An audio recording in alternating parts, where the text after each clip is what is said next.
welcome to another A-Level Computer Science video with me, Mr Goff, for MrGoff.com. This video will focus on aggregation and composition in object-oriented programs. There are several types of relationship that can be defined with object-oriented programming. Inheritance allowed us to define and is a type of relationship. For example, a dog is a type of animal. Aggregation and composition allow us to model a has-a relationship. Aggregation has a weaker relationship where both objects exist independently, and composition has a stronger relationship where one object is fully contained within another. Let's take a closer look at these two new relationships. Aggregation association, or simply aggregation, is where the relationship between objects is such that each object can be created and deleted independently of each other. For example, a project team has members. A project team would be made up of members that are employees represented by employee objects. When a project team completes a project and the project team object is destroyed, the employee objects that were part of that team are unaffected. The universal markup language symbol to show an aggregation relationship is a line with a hollow diamond at the end of it. Our project team will be made up of the number of employees, so the line comes from employees and the diamond is at the project team end. Composition defines a stricter relationship. Here, one class is fully contained within another. This means if the container class is destroyed, so are all instances of the contained class within it. For example, a chessboard is made up of 64 locations, so a chessboard object would contain 64 location objects. If a board is destroyed, so too will be the 64 location objects that it is made up of. The UML symbol to show a composition relationship is a line with a black diamond at the end. Our chessboard will be made up of a number of locations, so the line comes from locations and the diamond is at the chessboard end.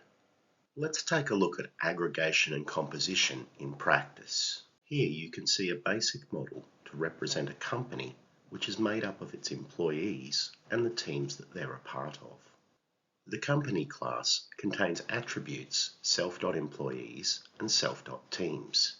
Each of these is an array that will store instances of the employee and team objects. This forms a composition relationship.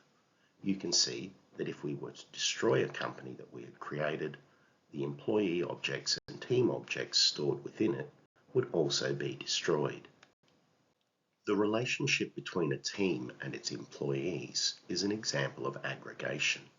The way this would be implemented is that in the attribute self.employees within the class team, which is also an array, rather than storing actual employee objects in there, what we would place in there is a reference to the location of those already existing employee objects within the company class. In this example, I've created an instance of the company class and stored it in the variable company. I've then used the addEmployee method of that particular class and passed it an employee object 4 times. We've then used the addTeam method of the company class in order to pass 2 team objects, Team A and Team B. Next, we are adding some members or employees to our teams. The first part of this, company.team0, references the object in the teams array in our company object that is in position 0. This will be the first team we created, Team A. We then call the addEmployee method of that team, and we pass it a reference to where that employee object is already stored in the company. Note, we're not creating a new employee object. This is what allows us to be able to put the same team members into more than one team. This wouldn't be possible with a composition relationship. At the end here, I print the employees and print the teams that we've created. I then remove one of the teams and print the employees and teams again.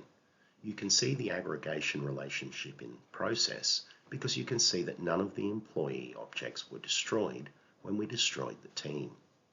However, if I delete the object stored in the company variable, then all its employees and teams go with it. This is an example of composition.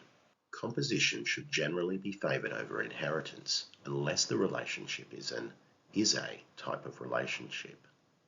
Some objects are better said to be composed of other objects than to inherit from them. For example, we might say that a bike object is made up of a frame object, wheel objects, gear and pedal objects, and brake objects. That brings us to the end of this video on aggregation and composition. Join me again in the next video when I'll be looking at the public, private and protected modifiers, as well as looking at programming to interfaces. Use the resources at mrgoff.com to help you revise computer science. And until next time, it's bye for now.